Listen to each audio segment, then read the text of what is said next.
Yeah, so I've been on a bit of a journey in the last few years to kind of dive deep into understanding of features of optimization methods that we've been taking for granted. And often the way that we explain these methods in textbooks, it turned out to be quite oversimplistic. And the more I dive into these things, the more this seems to be the case. So here I'm going to focus on learning rates and learning rate schedules. And these are something that are usually taken for granted, but they're interesting because there's a big divergence between what people do in practice and what is prescribed by the theory that we use to analyze the methods. And that's whenever there's such a gap between theory and practice, I think it's a fantastic area to do research in. And here I'll tell you kind of how this started. I'll give you some of the historical background of how people use schedules in practice, the theory we developed to now have a better understanding of schedules, and how that theory has led to improved methods that you can actually use in practice that work better than classical scheduling approaches. So let's start from the beginning. Schedules. What do learning rate schedules actually do? So I'm going to use a very basic setup here. I'm going to assume a little bit of knowledge about optimization methods. So we're going to work with the simplest possible stochastic optimization method, SGD, stochastic gradient descent, where you just take a step in the negative stochastic gradient direction at every point in time. Okay. Now, this weight that you put in front of the gradient, this is what we're going to call the schedule. Okay. So this combines kind of two things. It's the way I think of it. You have a magnitude of this quantity, but you also have a decreasing sequence here. So we do use a time step counter here on this learning rate. So it varies over time. And notationally speaking, I'm going to use capital T to denote the total time steps we're going to train for. And this is quite important because many of the methods that work well in practice require you to specify this capital T ahead of time. It turns out to be quite a crucial parameter. So here we go. So I'm going to focus on two theory-practice mismatches that have been bugging me for years, that were really the reason why I started digging into this direction in more depth. So the first mismatch, and this is really the most annoying one, right? The learning rate schedules suggested by classical theory look nothing like schedules people actually use in practice. Now, as a researcher in this area, I write papers, I do the analysis, we say this is the rate of convergence when you use this learning rate, and then the practitioners go off and do something completely different. It's very unsatisfying as a researcher. So I wanted to close this gap. And this is something that, to my surprise, almost nobody was working on this problem. And this gap has been there for decades now. Like just what people do in practice and what people prescribe in theory has been completely different. So to just dig into this a little bit, we're going to work in a specific framework. It's actually essentially the broadest of the convex frameworks that we can work in. And this is not the same framework that everyone works in. So here I'm working in a non-smooth setting. By that, I mean that the functions are Lipschitz, but their gradients may not be Lipschitz. So what that means in the simplest possible sense is just that the gradients are bounded. And we have capital G as the bound on the gradient norms. And in this kind of analysis framework, you also need to have some sort of bound on the solution, on the distance to solution from the beginning. And this can also be a bound on the total constraint set that you use for optimization. You can use either. So we use capital D for that. Okay. And in this framework, which is a very simple setting, you can prove convergence rates for SGD in this setting in just a couple lines of math. And you get very simply that the optimal learning rate you should use doesn't depend on the current time step. It just depends on the final time step. And it's this D over G square root T. And this is really this crucial learning rate that all of the theory is based around. Okay. Now, this is a constant learning rate. Okay, it doesn't depend on the current time step. People often use anytime schedules in their theory where you actually use the current time step in the denominator instead of the capital T. When you do this, you get a constant factor worse convergence rate. Now, this does require a little bit of assumptions to do that, so I'm not going to discuss that in too much detail. But you can do a time step dependent. So when you use that learning rate schedule, you don't need to know the stopping time, the capital T. Okay, so this is what the theory says we should use: constant or this square root T decaying schedule. Now, what do people do in practice? So this is quite interesting. If you dig through some old papers, I'm quite fortunate to be working with Jan and Leon Batu, who did some of the early work on deep learning, where they were classifying digits, like for the post office. They wrote the MNIST original classifier to detect the postcodes that you write in the boxes on the top of letters, right? This is back in the late 80s, early 90s. And the way that they did learning rate schedules there is they actually watched the training job as it went, and they looked for when the loss was kind of starting to plateau out, and then they would manually bang a key on the keyboard that would halve the learning rate. And this is the schedule that they ended up with for their, I think it was a couple weeks long training job, where you can see the drop there at each time they press the key to halve it. And it doesn't really, it's not constant for one thing, right? So the theory says constant is optimal. It's not what they're doing. It also doesn't look very much like a square root T decay. Maybe if you kind of wince it a little bit, but not really. So that was what people were using in the early, late 80s, early 90s, okay? Now, all the way to 2012, we had very little change in what anybody was doing in practice for learning rate schedules. So this is the classic ImageNet classification paper that really changed the entire field. They actually did exactly the same thing as Jan and Leon did. They watched the loss curves. Instead of halving, they used a 10-fold reduction, but exactly the same thing. And this is the curve they did. They ended up doing this at every 30 epochs. At least that's kind of the schedule that they advocate for. And you can see this is even less like a square root T type schedule because the halving is much more dramatic. And again, it's not at all like a constant schedule.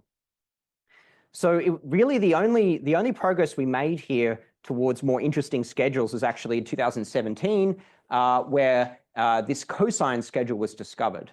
And those of you doing applied deep learning research, you're probably using this schedule.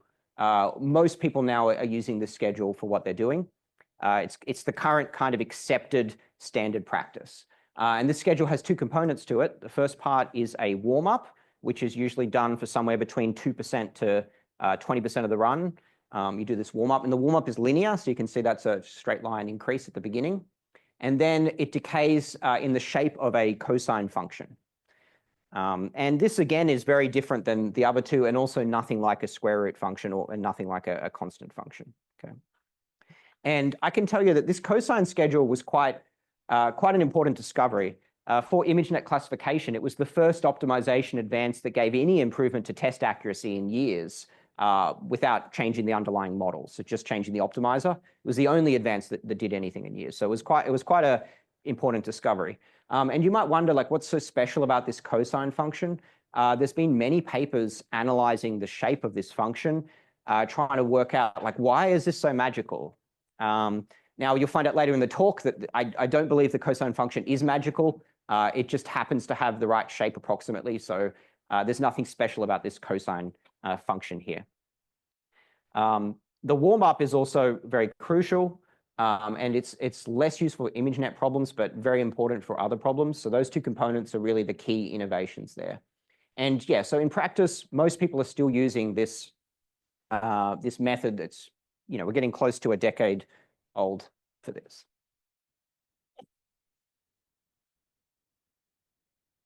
So let's dig into another theory practice mismatch here.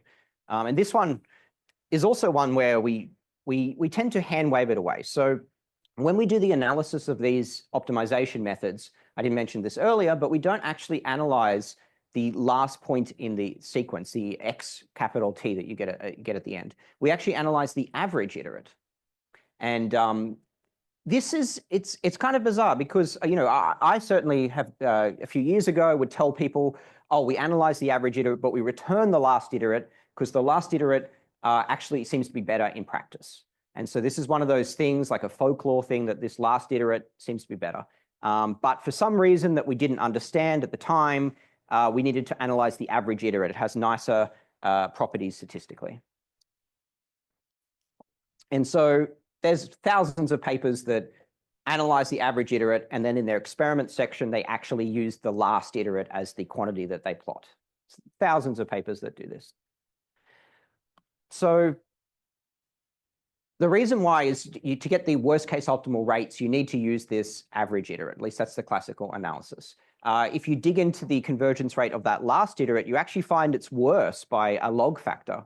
And you can construct functions that show this log factor worse rate. So it's not a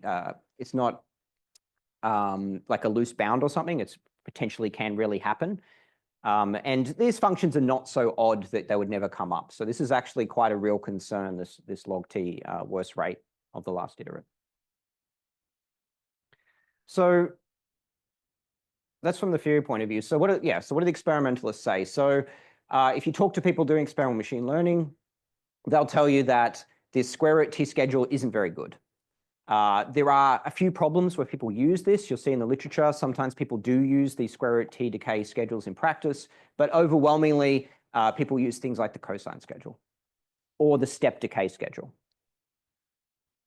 And essentially, nobody is using a flat learning rate schedule. It very rarely works, very rarely works.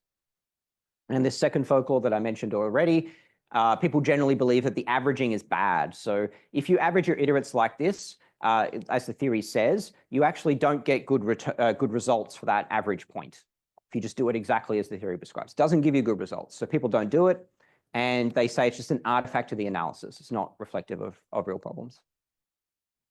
So Aaron, so people do use like exponential moving averages in some settings, right? So you're talking about the uniform averaging being bad, and you're not excluding exponential moving averages? Exactly, yeah. Here I'm referring to exactly what the theory prescribed, which is an equal weighted average of all the points. So yeah, exponential weighted averages are used by practitioners on certain problems.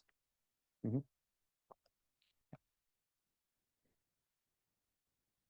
So kind of the whole point of this talk is that these focal points are misguided. So the problem is they're looking at schedules from the wrong point of view. And this is kind of the key slide here. For the longest time, people have been treating this gamma t quantity as encapsulating the schedule. And this is what I did at the beginning of the talk, right? And this is how people typically think of it. This gamma t is where the schedule is. But in fact, the correct way to think of schedules is actually replacing the average, okay? We can get rid of this averaging operation if we carefully choose the schedule. And let me give you some details of this. So essentially, there's a really good paper from 2019. I think this is the first paper to come up with an idea like this. Essentially, they show that you can get rates for the last iterate instead of the average iterate that don't have the log factor, okay? But they have to use quite a special schedule. And you get a constant factor, I think, of 16 or something in the bound, which is pretty terrible. So this is kind of interesting. If you look at the schedule, it's not so different than what the practitioners were doing, right? So I showed you what Jan and Leon were doing back in the 80s, where they were halving the learning rate repeatedly. This schedule, again, is also a halving, but you continue to halve all the way to the end, exponentially going down over time. So doing this exact schedule doesn't actually work very well in practice, but it's in the right ballpark, right? So this paper got me thinking that there must be a better way to do this. And I ended up investigating from a theory point of view, this schedule, okay? It's interesting because this schedule is almost the simplest possible schedule you can think of, right?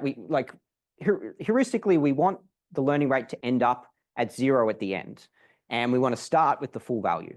So why not just have a linear decay from those two values? It seems a little bit silly, right? So the formula for this is just at the top there. That's it turns out if you use the right analysis framework, you've got to be very careful with how you do it. You can actually show that using this schedule gives you exactly the same convergence rate from a theory point of view, worst case convergence rate, as returning the average iterate. So yeah, my paper on this is down here. There's also concurrent work by another group that came out about the same time, where they look at the non-stochastic setting and they come to the same conclusion. So there's something special about these kind of shapes of learning rate curves that allow you to get rid of averaging in your optimization method. And so that's the exact optimal rate without the factor 16? Exactly, exact up to constants, precisely the optimal rate. And that's quite interesting, right? Like often in optimization research, we allow ourselves some flexibility in having constant factors out the front. It's very rare that you get results where it's exact with no constant factor. So it's quite remarkable, I think. Now, it's useful to kind of overlay this on top of the cosine because these schedules are not so different. A lot of people have kind of prescribed some magic to the cosine schedule, like it's doing something special. I don't really think of it doing that. Like it's very similar to this linear decay schedule. You can see a little bit different at the beginning, a little bit different at the end. What we actually find in practice is the cosine schedule at the end, where it's a bit lower than the linear decay schedule, that bit is actually not useful. So often you actually don't want to drop it that quick at the end. And the cosine schedule is really wasting a little bit of computation near the end due to that rapid drop. The hump at the beginning can be useful, depending on the problem, but no, it doesn't make a big difference. So you really want to think of the cosine schedule, I think, as being a pretty close approximation to this linear decay schedule. And often they give very similar results in practice. In fact, in the paper I just mentioned, I run all these schedules on dozens of problems. And in the majority of problems, the linear decay schedule is better than the cosine. It's it's not like a sweep where it's just better on everything. There's a little bit of noise in these problems, and there's some dependence on the exact behavior of the problem. But overall, like the linear decay schedule seems like the right default learning rate schedule to use on new problems if you don't have any prior knowledge about the problem. That is generally the recommendation here. So, why does this work? Well, actually, the linear decay schedule is, in a way, emulating averaging. And what you want to think of it is as how much of each gradient that you saw during optimization ends up in the final point that you return, okay?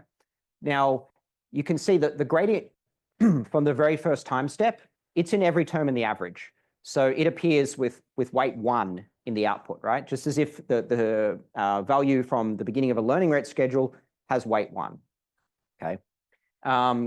Gradients you see in the middle of optimization, they appear in about, well, exactly half of the terms in the average. So you can think of those as having weight half, and you can see the linear decay schedule assigns weight half to the gradient right in the middle, right? And you can continue this argument forward. Essentially, you have this one-to-one mapping where the weight for each gradient in the output of the algorithm is the same for averaging as it is for linear decay schedule. Of course, the sequence of points, the X sequence seen during optimization is completely different for the two methods, but contribution of the gradients is the same. Any questions on this? Okay. So an interesting thing here is that the theory we developed to understand learning rate schedules here tells you a lot more about what's going on than just the optimality of this linear decay schedule. And this all comes out of the fact that we're able to use extremely tight bounds here, where the bounds seem to basically give you a one-to-one mapping between the behavior of the optimization method and the learning rate schedule that you use. So let me dig into this a little bit. We come up with a bound where the optimal schedule to use depends on the gradient norm sequence seen during optimization. That's the key quantity, sequence of gradient norms. And so you can actually map from the sequence of gradient norms. So here on the x-axis is time through the optimization, and y-axis is the norm of the gradient. You can map between various sequences of gradient norms to what the optimal schedule should be. Now we see if the gradient norm sequence is flat, then the optimal schedule is just that linear decay schedule that I talked about. You can see here in the bottom row. But for other shapes of gradient norm sequences, which are a bit more realistic, what you see in real deep learning problems, you get interesting behavior that maps to the schedules that work well in practice. So for instance, a very common behavior you see in almost all deep learning problems is the gradient norm drops very rapidly at the beginning and then kind of flattens out. Usually that flattening out is kind of at a level of like a noise floor or something like that. So that's that second column there. So in that case, the theory that we develop actually directly gives you that you should use a learning rate warm-up. So if you see that bottom curve, learning rate warm-up for about the same amount of time as the gradient norms drop, and then you want to do linear decay schedule after that. And likewise, if the gradient norm sequence kind of rises over time, which is actually common when you have normalization layers in your network, then you want to do something that curves down a little bit more. And likewise, you can see if the gradient norm sequence drops, which is common on some convex problems or when the noise drops over time. If you can get high classification accuracy, often you'll see gradient norms drop near the end of optimization. In that case, you want a curve that, if you'll see, actually has a bit of that hump that you see on the cosine schedule, right? Cosine schedule has a hump at the beginning. We get that same hump when the gradient norm sequence drops like that. Not coincidentally, you'll actually find on problems where the cosine schedule works well, the gradient norm sequence looks exactly like that. It drops a little bit over time. So this theory explains all of that. And I can show you some real examples. So here's a couple of problems, and this is what the gradient norm sequence looks like. I've inlaid a log plot of it on each plot just to make it a bit easier to see when the values are quite extreme. But you can see on most problems you see in practice, you do have this quite dramatic drop of the gradient norm at the beginning, and then it flattens out. On some problems, it's almost exactly flat, like the VIT problem. Even on log, it's almost exactly flat. And on other problems like DLRM, it still decreases a little bit over time. And there can be quite a lot of noise here. So problems where the gradient norm sequence is noisy tend to be quite difficult to optimize, like the Roberta plot on the bottom right. It's got some oddity going on there. So that problem can be a little bit tricky to optimize. So let me give you a bit of details on how this theory works, because it's quite interesting. So we establish the following bound in the paper. And here I'm using some notation. I'm using a summation notation. So you'll see the colon there in the WT plus 1 colon capital T. That means sum over the terms. So here essentially we define a weight sequence. And for any weight sequence, you get the convergence rate bound listed at the top. And so we can optimize this weight sequence for our particular problem if we knew the gradient norms in advance, which is a big ask because we don't normally know the gradient norms before we train on a problem. But assuming we did know this gradient norm sequence, you can actually plug it in to this equation that, we've got a closed form expression here for the WT to get this bound. And for any weighting sequence, you can then map to a learning rate schedule that will accomplish that bound. And the equation is extremely simple. You can see this little pseudocode here. The pseudocode is for a practical version of the method. So in line 2, we do a smoothing filter over the gradient norms just to get rid of the noise. But then we apply the map. So yeah, it's quite simple. A couple of lines of code to code up this kind of thing. But you can see the weights essentially depend on the inverse square of the gradient norm at the current time step. The rest of that bound is constant, independent of time, but just the gradient norm squared from the current time step is the main quantity appearing in the weight. And so I'll give you some practical applications of this. So what you can do is you do an initial training run to get the gradient norm sequence. You could also get the gradient norm sequence from a proxy run or a smaller scale run or something like that. And then you map it through the equation that I gave you. And then you get a learning rate sequence out that you can use to train with. And this is the kind of thing you get. So for this DLRM problem with the gradient norms on the left, you get that form on the right. And you can see this is very similar to the schematic versions that I gave you with the oversimplified gradient norm sequences. Here, you get a warm-up and a linear-like decay with a little bit of a plateau in between. And that's a very common shape that the theory gives for optimal learning rate schedules here. You might be wondering, what does this look like for large language models? Okay, it's a question. But doesn't the gradient norm plot depend on the schedule? Yes, this is the key issue with this theory. There is a dependence here, right? A circular dependence. So when you use a different learning rate schedule, you potentially get a different gradient norm sequence. Now, you could do various things to resolve this. You could do like a back and forth procedure where you train multiple times using the schedule you get from the previous training and hope that it converges to something that stays pretty constant. You could do something like that. What we do in the paper is we always just train with the linear decay schedule with warmup, and then we map to the new schedule. So we only do a single pass there. But that's definitely a deficiency in the theory. But it appears to be necessary. Like these learning rate schedules, the optimal learning rate schedules, they depend on the future. What I mean by that is at a certain time t, you need to know what the gradient norm schedule will, or the gradient norm sequence will look like for the rest of the run to know what your learning rate should be at the beginning of the run, which is unfortunate. It's a deficiency in learning rate schedules. And actually, later in the talk, we're going to go beyond using learning rate schedules. And at that point, we don't have this deficiency anymore. But if you're using learning rate schedules, you do have to deal with this circular dependency. And paper reviewers didn't like that. So this paper was rejected twice based off that issue. But in practice, it's a non-problem. So you can actually just plug in the gradient norm sequence from a prior run, which is generally available, and you'll get these optimal schedules out. And you can see here for large language models, the schedules are not very unusual. Like it would be great if you come up with this new theory and you get this radical new learning rate schedule that looks nothing like what people are using. That'll be fantastic. But in fact, because the experimentalists have done a lot of work here, the schedules that they're using in practice are not so radically different than what this theory gives. So we get a somewhat linear-like warm-up for LLMs, and then a linear decay seems to be optimal. And this will depend on how long you're training for and the size of the model. There's actually a little bit of an interesting thing here that I don't believe has really been discussed with training large language models before, in that if you see for small models, like 117 million models, this optimal schedule we get here is linear at the beginning, okay? But if you look at the very large models, like the 3.5 billion, it actually is more like an exponential curve at the beginning. You see it's almost flat at the beginning and then shoots up. It's an exponential. So this actually suggests that when you're training much larger language models, you want to do a much more gradual learning rate warm-up just at the very beginning. We're talking like the first few hundred steps here.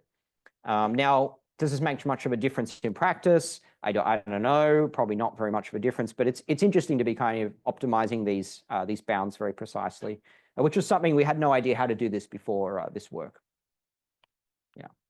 So linear decay schedules and these more general refined schedules that we discuss here essentially close this theory practice gap for learning rate scheduling. Like we have a very precise theory here that maps very well to what happens in practice. Now, it is a little bit unsatisfying that it has a dependence on the future and the circular dependency we just discussed. But this theory seems to be very precise. In fact, a colleague of mine has been using this theory to predict what learning rate curves will look like with other new schedules that people are using. And what you actually find is this theory will basically give you exactly the shape of the learning rate curve that you get in practice without having to run the actual training run. So that's pretty remarkable. Sorry?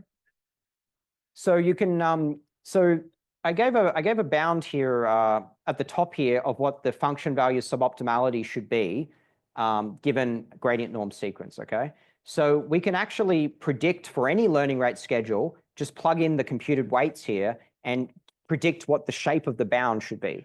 Now that's an upper bound on the function suboptimality, but it turns out this upper bound is very tight. And in fact, the true plots of the training loss look exactly like what's predicted from this curve.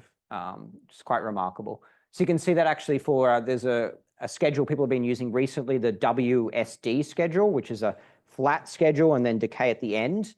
The learning rate curves people get from this schedule actually are very close to what's predicted by this bound, almost exactly the same shape, which is quite remarkable. So this theorem assumes convexity, right? Yes, yeah. We're talking about monitoring the training loss on these neural network training. Mm-hmm. Yeah. So this is a big leap, right? Which it's something that I've been working in this convex framework recently a lot because I realized that it actually tells you a lot more than what practitioners and theorists thought it was. So I like, if a couple of years ago, if you had have asked me, like, could you do the analysis in the convex case here and predict what happens if neural networks, I would have told you that it's not going to work. Like, the settings are just too different.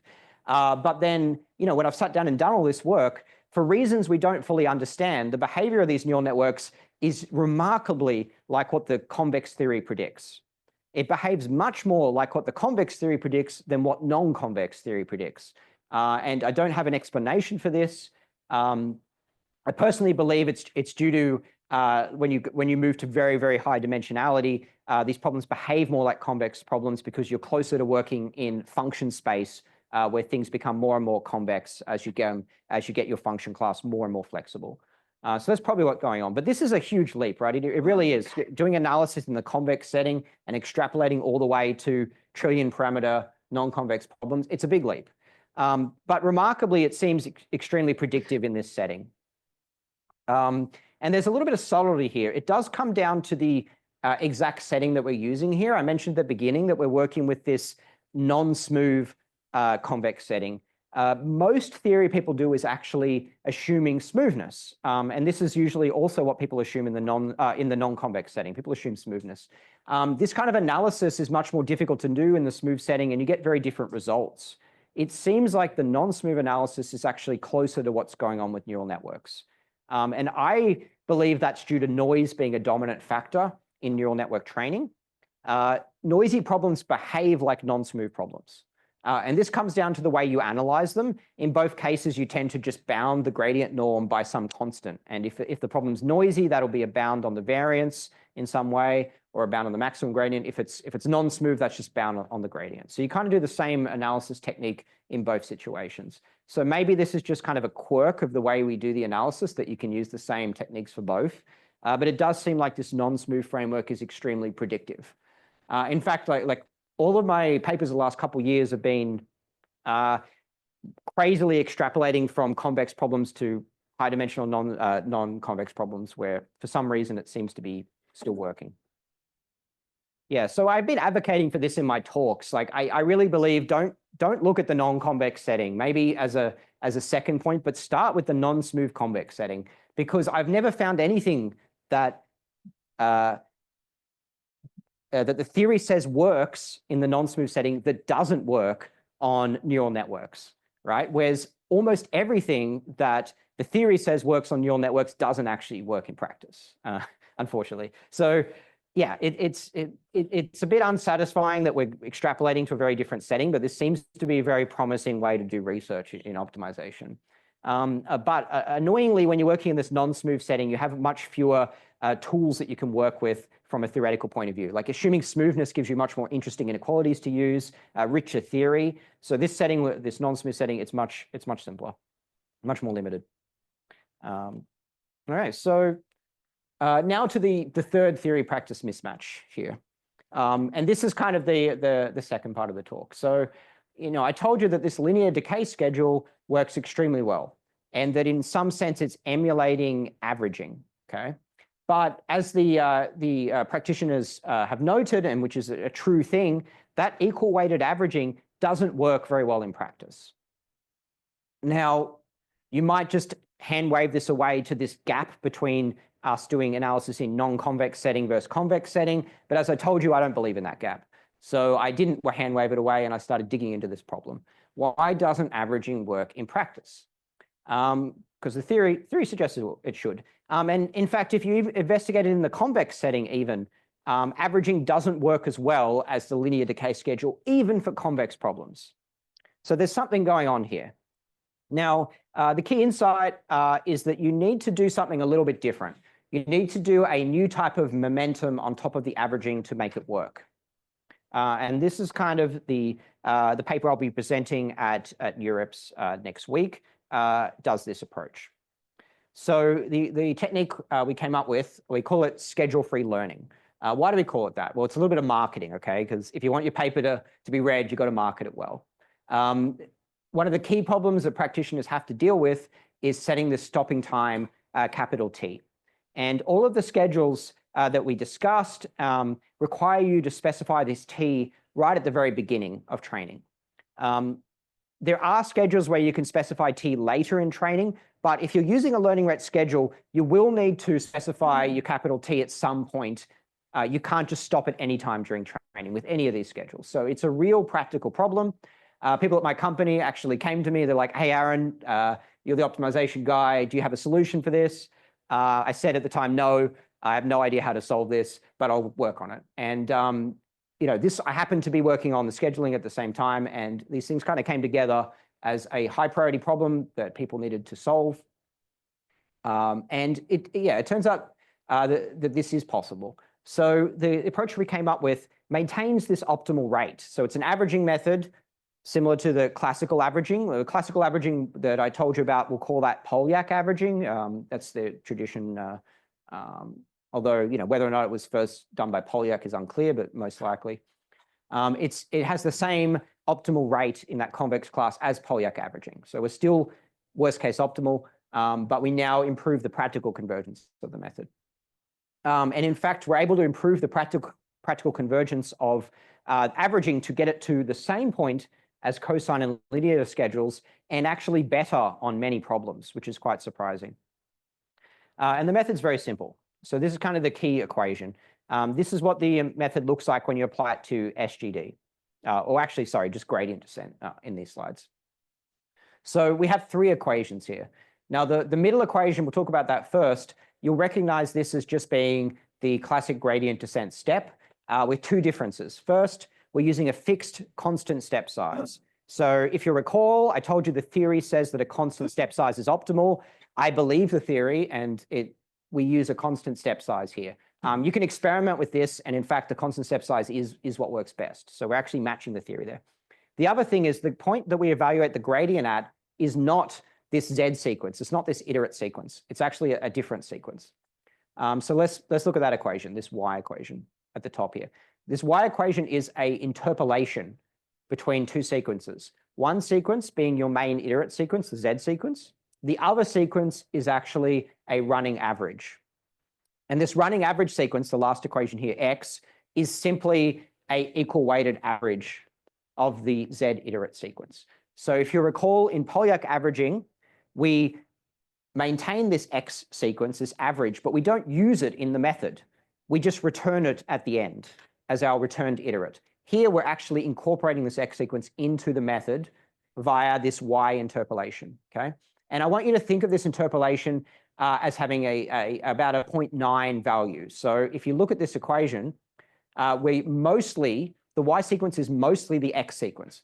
It's 90% the X sequence and only 10% the Z sequence. So this is something unusual, right? We normally evaluate our gradients at a sequence very close to our primary iterate sequence. Maybe we put a little bit of momentum on top of it or something like that, but usually pretty close. Here, we're not doing that. Here, our sequence is mostly this running average sequence, okay? Now, looking at these equations, there's no reason, if you showed me this a few years ago, that I would believe this would do anything interesting. In fact, I would probably tell you that this looks like it shouldn't work. The running average sequence is going to change very slowly, and so I would not expect evaluating gradients at something close to that should work well at all. So this method very much goes against the intuition that I think I would have had a few years ago, and most people probably have right now. Like, my intuition would have suggested this is not a promising method. But the reason why it's interesting is you've got to think of it as doing a new type of momentum. It's similar to classical momentum, but you have two timescales that you work at. So in classical momentum and this new form of momentum, whenever you see a new gradient, you immediately use 10% of that new gradient into your step, okay? But with classic momentum, with an exponential moving average, you would normally incorporate the rest of that gradient very quickly into your iterate sequence. Usually over the next 10 steps, you get about 60% of that incorporated in, and then the next 20, 30, 40 steps, the rest of the gradient's almost entirely incorporated in. Here, we do that same initial 10% into the iterate sequence, but the remainder of the gradient is incorporated very slowly via its position in this X sequence average. And you can see, like, if you're near the end of training and you add another point in that X sequence, very little of that gradient will get incorporated into the remainder of your Y where you're calculating the gradients, because it's going to be like 1 of a million or something in the average. So it's very different than classical momentum in that in the rest of the gradient getting into the sequence, but at the very beginning, the initial 10%, it's the same. So I think of this as like a slower form of momentum in a sense. So in terms of the theory here, if I could just put a fairly precise bound up on the slides, we get the same exact worst case rate that we normally get for Polyak averaging, and as I said, you can get for linear decay averaging. We get that for any beta value. And this is quite interesting. Any beta value between 0 and 1. Now, beta equals 0 is actually exactly Polyak averaging. So it shouldn't be surprising that we get this bound there. Beta equal 1 is another type of averaging that's less well known called primal averaging. I have some papers analyzing primal averaging from a few years ago during the pandemic that I was kind of obsessed with the method. Primal averaging also gives you this rate. So this beta parameter interpolates between those two different types of averaging, but for any value in the middle, we get this worst case optimal rate. Now, this doesn't mean it's always as slow as those methods. If we set the beta parameter carefully, we can potentially take advantage of problem structure and go much faster. And this is what happens in practice. If you choose beta around 0.9, 0.95, those kind of values, you often get much faster convergence. So what I'm claiming here is this schedule-free method closes this theory practice graph we talk about. It's a new averaging method that works as well as schedules. And so you can now, in your papers, do an analysis, and you can use this schedule-free style of momentum in your analysis, and the method you analyze in the paper can be exactly what practitioners use. You no longer have this annoyance that you say, hey, do averaging, do flat learning rate, and then practitioners just go off and do something completely different. No. So your analysis can be exactly what people use. And to just give you some examples, I'm going to show you a whole bunch of plots, just to kind of hammer in this point. Here we're going to start with some convex problems. So it's not so clear that this should give dramatic improvements in the convex case. You may think that momentum as a quantity is really something that's taking advantage of the kind of rough hill valley structure of non-convex problems. But in fact, you do see a clear advantage here. So the black line here is this schedule-free approach. And here what I've done is I've tuned the learning rate separately for every single approach. So separate learning rate sweep, best learning rate possible for each method. And you can see the linear decay schedules, the red lines, are consistently better than the classical averaging approaches, the primal averaging and the Polyak averaging. So linear decay schedules are very good in practice, but this averaging approach either equals the linear decay schedule or beats it very consistently across, I do like a dozen of these problems in the paper, convex problems. Like anything you throw at it, it's at least as good as linear decay schedule and often better. And a nice aspect of it is that it's better early on. So the linear decay schedule is really only optimal at the end. You can see like in this top plot and the bottom right plot, often linear decay schedule is worse for the majority of the training run and only starts to be the best at the end. Whereas linear decay schedule, schedule-free methods, because they don't have a dependence on the capital T stopping time, they're actually optimal at every time step. And you see that in the plots where it just dominates the other curves. There's also a nice attribute of it that it's very smooth. You can see it's quite dramatically smoother than the other curves, similar to the primal averaging curve. The Polyak averaging curve, which is the smoothest. What beta are you? These are all beta 0.9. Yeah. So this is the next thing that we don't understand. Like if you're interested in something to do research in, I've been kind of nitpicking all these things that we take for granted in standard optimization. One of the things we take for granted is that we use momentum 0.9 or 0.95 very consistently, seems to pretty much always work on any problem we look at. I don't know why, but this new form of momentum, this is also the case. 0.9 or 0.95 is also pretty much always the optimal. So even though this is very different than classical momentum, this magic constant seems to still be good. We don't know why. Very interesting research problem. Very non-trivial, like it doesn't just pop out of the theory, so you're not going to just solve that in an afternoon, but there's something very interesting going on there with how to set these beta values. And I don't fully understand. So here the Polyak and primal nodes would correspond to beta with 0 and 1 with the method. Exactly, So yeah. 1 and 0.9 does have a significant difference. Oh yeah, very significant. Yeah. There's a little bit of theory you can do if you assume your problem is quadratic. then you can work out, the math is quite simple, that the optimal beta should be 0.5 for quadratic problems. And that's nice because often, I've read many papers where they introduce a new framework that interpolates between two other methods, and then it turns out in their theory that one of the two endpoints is actually optimal. So there was no point in doing the interpolation. So this is quite disappointing.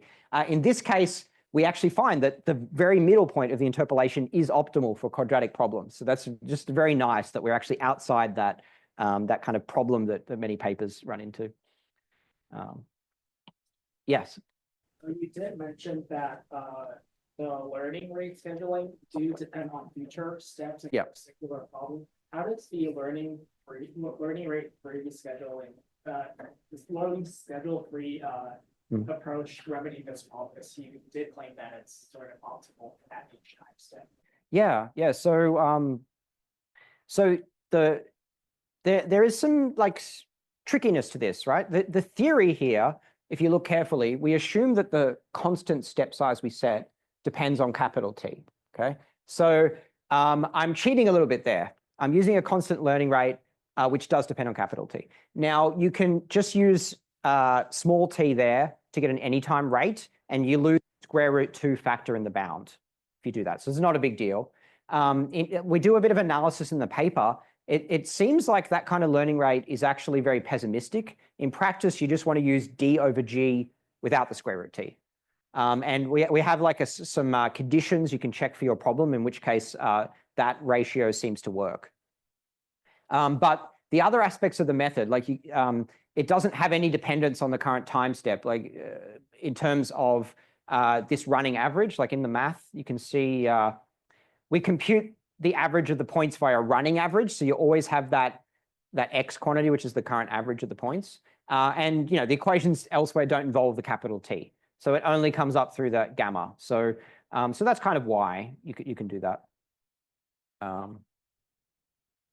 Yeah, and this is true of Polyak averaging as well, that it doesn't require knowledge of the capital T. So this is a general property of the averaging methods. Yeah.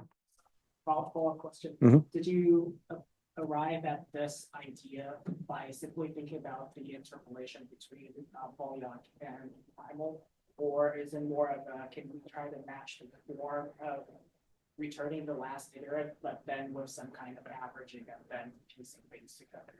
Yeah, so my intuition, it took a couple months to come up with this method. There was a lot of experimentation involved. But I've been interested in the primal averaging, the lesser known form of averaging, for a long time, but it just doesn't work well in practice. The reason being is you move too slowly through the space. So I was trying to come up with ways to move quicker through the space. And when you think about methods in that family, naturally you'll end up with something like this eventually. Like an interpolation is not such an unusual thing to do. So there was a lot of trial and error here. Yeah, I first discovered this just by experimentation before looking at it from a theory point of view. But given it is an interpolation between the two methods, it's quite obvious that you should be able to analyze it theoretically. Like, that's no problem at all. And the theory is very simple for the method. So it's not at all clear why this should work so well, though. And that was surprising to me when I ran the experiments. I was not expecting such dramatic improvement from this particular method. And in fact, I was kind of running this approach to rule it out more than actually with the hope that it was working. So it did break my intuition a little bit there. I still don't quite have an intuition of why it works, to be honest. So yeah, it's very interesting. So it gives you extremely smooth and remarkable convergence curves. So I tweeted this convergence curve, and everybody thought I'd made up the method, was lying, because there's really nothing like this. Like this black curve is dramatically smoother than what you get from classical schedules, and has such a big improvement at the beginning. And here, like this ImageNet problem is perhaps the most studied problem in machine learning.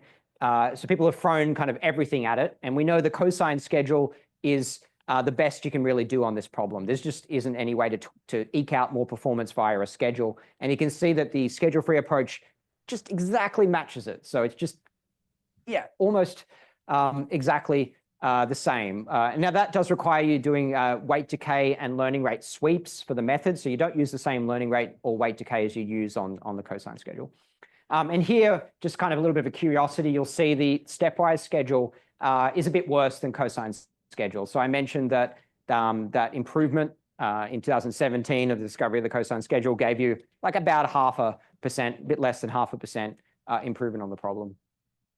To be fair, you tweeted this out before the paper was published, and even before you told us what the method is. Yes, I was purposely kind of baiting people because I'd also never seen anything like this and didn't believe it myself. So I thought other people would also find it interesting. Yeah, so that's kind of cool. And you can use this on other problems. So I think that the takeaway of this method, you shouldn't expect like dramatic improvements over other approaches, especially something like ImageNet where people have tried everything. You're not going to beat the thing that everybody has tuned to death. You'll probably match it, but not beat it. But on problems where people haven't quite tuned it as much, you can often eke out a bit more performance. So for instance, people have been using the cosine schedule for training small LLM models. This is something that is a propagation of folklore. So the early language model papers used cosine schedule because they didn't have enough compute to try lots of other schedules. And that was the default at the time. And people have continued to use that. The cosine schedule's not quite optimal on these problems. So like when we use the schedule-free approach, we're able to eke out a little bit more performance than the cosine schedule gives you. Sorry? Oh, yeah, this problem is very noisy. That noise, sorry, these are error bars, right? So I did, I think it's 5 runs, and I'm plotting average in the error bars. This is noisy not due to the optimization process. It's actually the computing of the validation, the test loss in the NanoGPT code base, Kapathi's code base. He uses a very small sample size for calculating the validation loss, so it's super noisy. So actually, if you use a much bigger sample size, these curves are buttery smooth instead of noisy. Yeah. Yeah. Yeah, you want to try a few values here. Like I've tested very extensively, and really you should probably just try 0.9, which will work almost always, and then maybe 0.96 or something like that as a secondary value. I've heard from some people that they've pushed it higher than that potentially, but you don't need to do a very careful sweep. Like you won't get better results using 0.91 than you get with 0.9. It's not a sensitive hyperparameter like that. So in the paper, we only use 2 combinations. I only use 0.9, and for the language model, I use 0.98 because 0.9 did not work on this problem. And that actually appears to be, yes, thanks.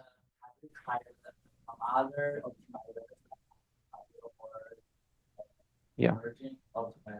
Oh, yeah. So that's a great point. So in the paper, we show how you can use the schedule-free technique on top of any optimizer. So it's actually like a wrapper in a sense. In the theory, you can basically prove a convergence rate of any base optimizer and then plug it into our formula, and you get a convergence rate of the schedule-free version of the method. So I should mention this. The ImageNet experiments here are the SGD one that I showed on the slides. But for the language model, I'm actually wrapping Atom W in schedule-free. I'm not using SGD here. Yeah, so it's schedule-free Atom W. And from what I've heard, my own experiments as well as talking to other people, you can wrap any optimizer schedule-free. Like I haven't heard any situations where it's not working. Seems to work very consistently. So yeah, this one is Atom W. So I just wanted to kind of show the anytime behavior of this method. This is kind of a cool plot. So here I show what happens if you use a cosine schedule with different stopping times, capital T. And the black line is the single run of the schedule-free method. So you can see that the schedule-free method pretty closely maps to the result that you get from that cosine schedule at any time point that you would choose to stop your cosine schedule at, right? Now, it's not an exact mapping, of course. You can see there's a little bit of gap above or below the curves there for the ImageNet one. So it's because, cosine is not exactly the same. If you were using linear decay, you get a closer mapping between the curves, but I use cosine because that's what people are interested in. And the same deal with the language model. You can see, the dependence on how long you run for is pretty significant, and the schedule-free method basically just gives you all of that in one run rather than having to run multiple different stopping times. Yeah. Now, the interesting thing is there are problems where this schedule-free approach gives you an actual clear improvement. And to my surprise, it's problems like CFAR 10, which are very heavily studied. Now here, if you do quite long training with schedule-free, you actually eke out some additional performance on top of what you get from a cosine schedule. And I dig into this a little bit in the paper. The reason is when you decrease the learning rate with a learning rate schedule, at some point the gradient norms collapse. And the reason why that happens is that you end up getting training accuracy of 100% eventually. When you do this many epochs over your data, you get 100% training accuracy. When that happens, the gradient norms drop to 0 because there's no error left to propagate in your back propagation, okay? When you use schedule-free, you find that you don't actually have that occurring. Because we're effectively using a full-size learning rate for the whole training run, right, constant learning rate, there's noise in the optimization process. So you do not get a collapse of the training loss and training accuracy. And so you're still getting signal from the gradient all the way into later stages of the optimization process.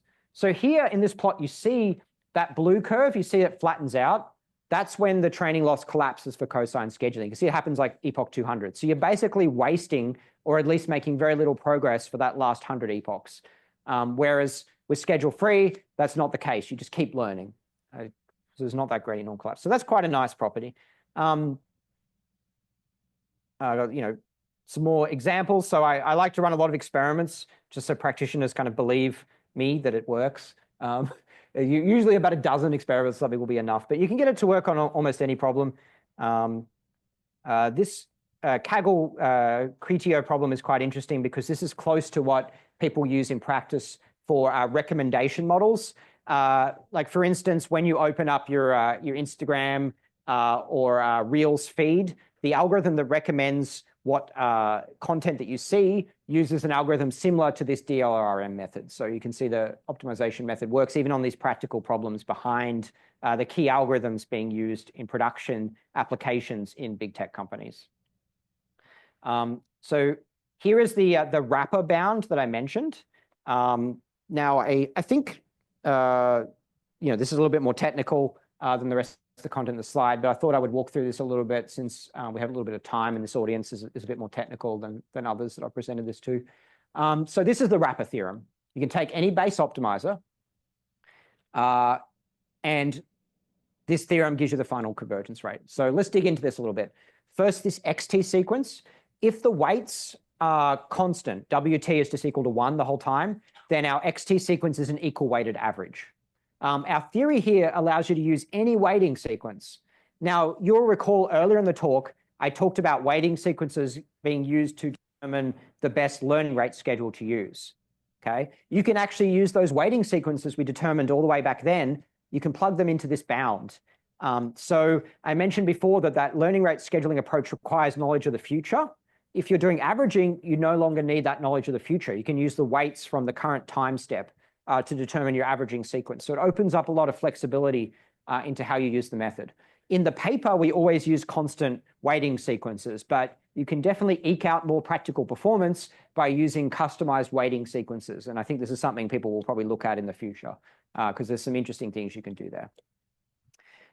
The open source implementation of my method actually supports a few weighting sequences that you can use if you're interested in trying polynomial weighting sequences, for instance.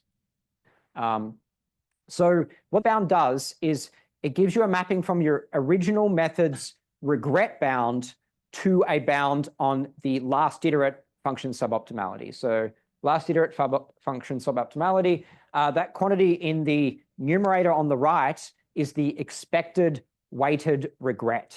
So I don't know if anybody in this audience has a background in online learning methods, but that quantity there, the weighted regret, is the quantity you normally analyze in online learning. And most optimization methods we use, you can establish a bound on that regret.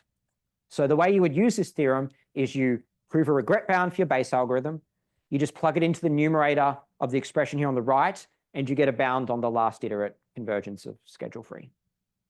Do we have any questions here?